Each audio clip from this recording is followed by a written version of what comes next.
Hey guys, this is the Baron back again. So today I want to try and talk about some aspects of Battlefield 4 in the beta that I want to try and bring out to you guys, try to explain and try to fix or not fix, I guess. The first issue I want to tackle is that many players, including myself, have been complaining about the damage of the miniguns on vehicles and infantry, or just in general. They're absolutely terrible in taking down infantry, and what's even worse is that the miniguns do not do damage to armored vehicles like tanks whatsoever. Compared to Battlefield 3, this makes the use of miniguns significantly underpowered, more to the point of being one of the least useful tool in the game. I mean, the reason for the miniguns on the transport helicopter, for me especially on Siege of Shanghai, is to get those players off those roofs of the building. And if you need to spend that extra 5 to 10 seconds to take them down, you're going to be at a bigger risk of someone taking you down from the building you're attacking or another vehicle like an attack heli or another transport heli. So that's the helicopter issue. The attack boat issue is sort of similar to the helicopter, but it's more about the gunners being an easy target. Now I get that the gunners are meant to be in the open with the attack boats, but I was in a situation where I was in the attack boat relatively close to the shore, and an enemy player was engaging me. I got multiple hit markers on the target, more than enough to kill a person or kill a player, but he drops me first. Fair enough, I was still pretty much dead still in the water, but I still should have dropped the enemy first. And the best thing about it, the kill cam, he showed he had around 30 HP left from taking over 7 to 8 hit markers, and that's insanely ridiculous. Now I'm not saying if you shoot them in the head they're not going to die, that's still there, but what the annoying thing is, if you get hit markers on the legs or the body, the arms, stuff like that, the damage is put way down. I think that's ridiculous. In the end, yeah, generally, the miniguns are really put down at the moment. However, I can kind of see why DICE put the damage down in the first place. If you guys haven't already realized, the miniguns are going to play a much bigger part of gameplay in Battlefield 4. In Battlefield 3, we could only find them on the miniguns on the transport helicopter.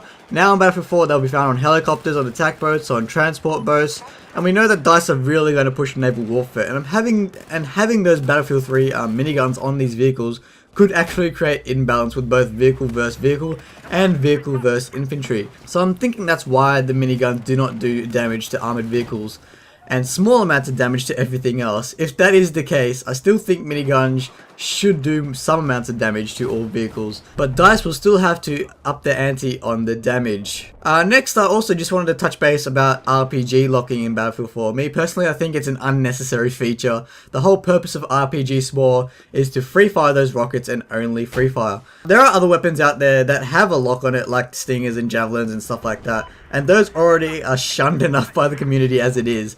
Well, not shunned, just they're overpowered, overused, sometimes abused pretty much.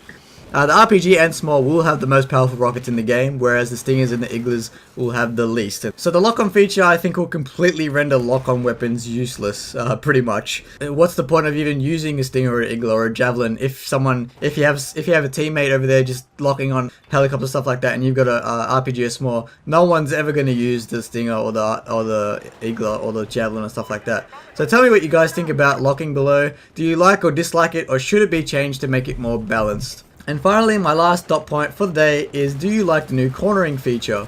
I got to say I am loving it. I just love the way it looks and it feels. It seems so fluid. The system has almost no bugs in it, which is really surprising in my opinion. This would be great for making those fan-made stuff. It's just one more thing to get that immersion and motion in your videos and stuff like that. Because I'm a producer, I like to see that stuff in games. There are a few concerns I have witnessed myself, and other players have been complaining about it a little bit.